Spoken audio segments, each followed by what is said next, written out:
Right then, welcome back. This is a new commission that I'm going to be starting pretty soon. It's AMT's infamous 1537 Enterprise refit, or Enterprise A. For those that don't know, this kit is, like I said, it's pretty infamous for being horribly inaccurate and needing a lot of help to try and stop things from falling apart and breaking and drooping. So there's a lot of work that needs to go into this. But I'm excited to start it because it's going to make a nice change of pace from what I've been doing all year with the big project that I'm working on.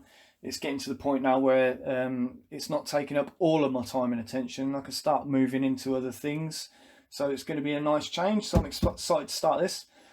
So as I said, this thing needs a lot of help and a lot of upgrade parts and modifications doing to it.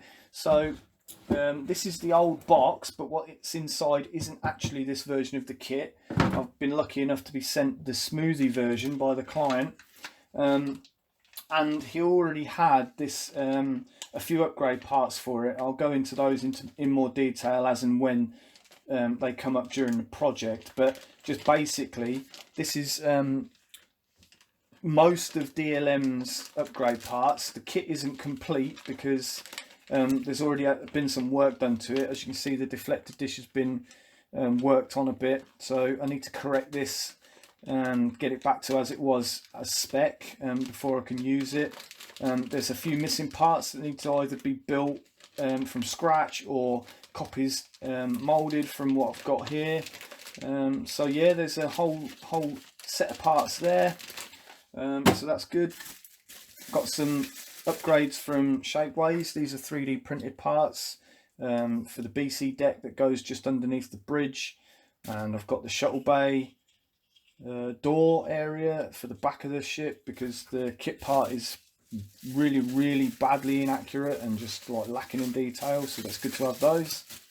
Got some photo etch stuff from Paragraphics. I've got the window drilling templates because the windows are in the wrong place on the kit parts. There's some detailed grill work and other things on that fret, so it's good. Got some stuff for the engines, the warp nacelle grills, impulse engines, things like that.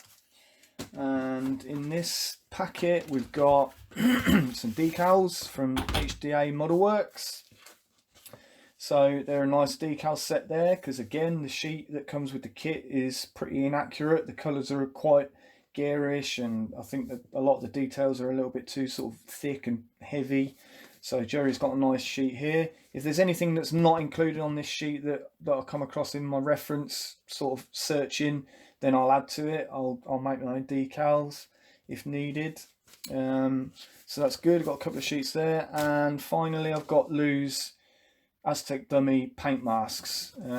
It's nice to have these on hand because although I've got my own plotter, it's more cost effective for the client to buy a set that all the work has already gone into and support another like independent maker than it would be to pay me to sit there and draw it all in CAD and basically make a copy of what Lou's already done. So time is money, and it's good for the client and it's good for me, so it's a no-brainer. So we're going to be using most of these. Probably won't use all of them because there are areas that where Lou's designs are different to what I'll be going for on some sections of the ship, but that's good. We've got most of it covered there, so that's going to save a lot of time and effort. And finally, to the kit parts, as I said, this is the smoothie version.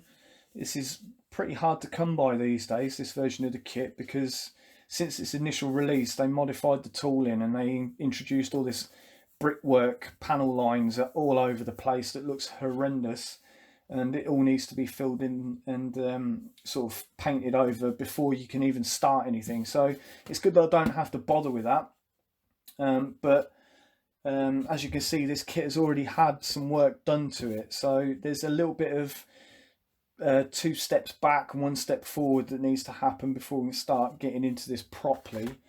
There's some grid lines already been filled in by I think the client actually had a crack at this years ago.